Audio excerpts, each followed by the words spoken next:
Hey gang, video number 3 in our equilibrium journey. So we're going to look at Kp versus Kc in this short video. And we introduced that in the last one, where Kp is if you set up an equilibrium expression where everything's in the gas phase, a homogeneous equilibrium there. You can use partial pressures. And Kc was with if everything in the equilibrium expression is in the aqueous phase, we could use molarities for that. And that little sub C stands for concentration and the sub P stands for pressure. So let's look at how those are related, and we can use the ideal gas equation for this. Remember the Pervert equation, P equals nRT. Let's rearrange that. Let's do some algebraic, calisthenics here, and let's have some fun. All right. I'm going to rearrange this a little bit. Let's take P equals nRT and let's move the volume to the other side. Let's divide both sides by V. All right, so we're going to end up with, if I do this, P equals N over V RT, right? Just dividing through both sides by V. And I'm going to isolate the moles over the volume, because moles over volume, if you remember, N over V is moles over volume, or moles per liter.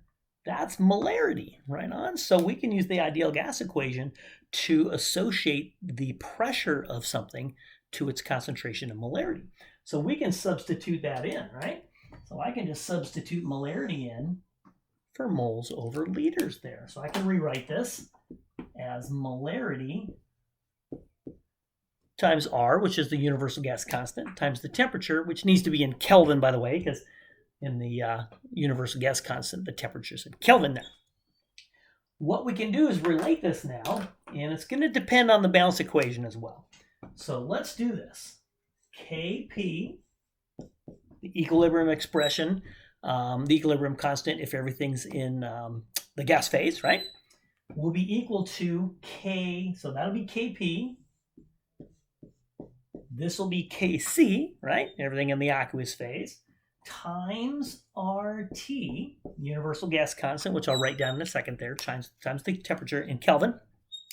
But we're going to have to adjust this for the relative amounts of gas on the reactant side and the product side, right? Because if we're changing the number of moles of gas, then this is going to alter this. So we're going to put a little delta N up here. And here's your equation, which I will provide this for you on exams and quizzes. Not every teacher does, but I will give that to you. You just need to know how to use it. That delta N is the change in the moles of only gas phase species in a balanced chemical reaction. So let me write that down. So delta N, you can think of as delta N gas. That's the change in the moles of gas phase species. Let me write down the value from R if you forgot that from a while ago. So R will be 0.082058. Remember that? Now, what we'll find out when we're doing equilibrium, we can leave the units off, which I've been beating on you guys forever to use units, but normally that's liters atmospheres per mole Kelvin.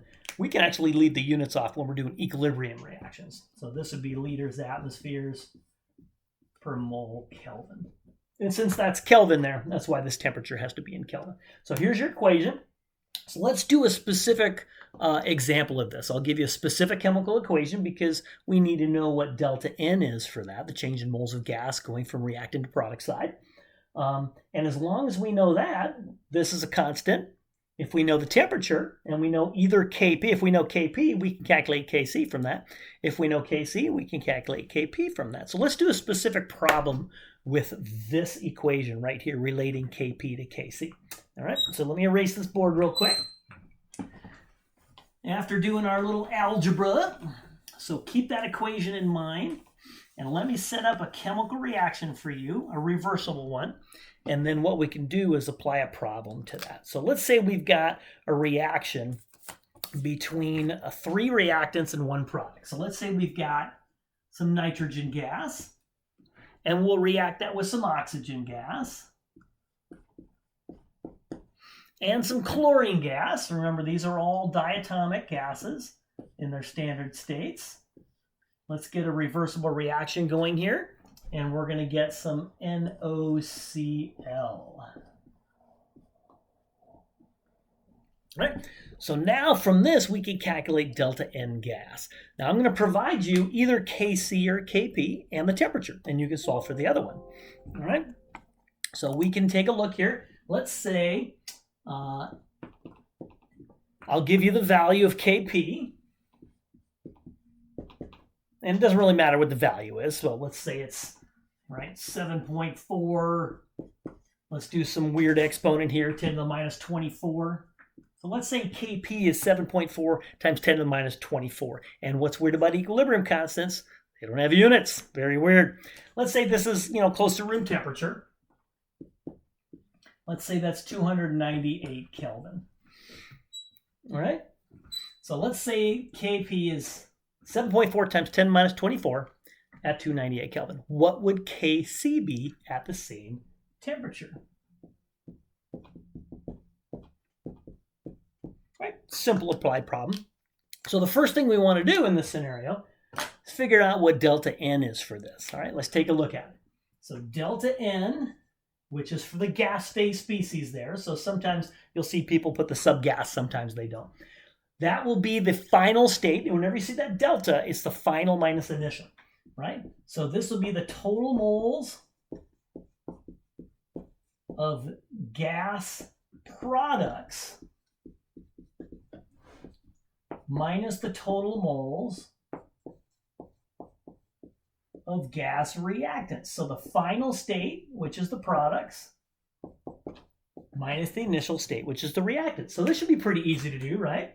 So if we look at our products, we've got 2 moles of gas phase species, right? For our reactants, we've got 1 mole of nitrogen gas, 1 mole of oxygen gas, and 1 mole of chlorine. 1 plus 1 plus 1 is 3. So we can subtract 3 from that.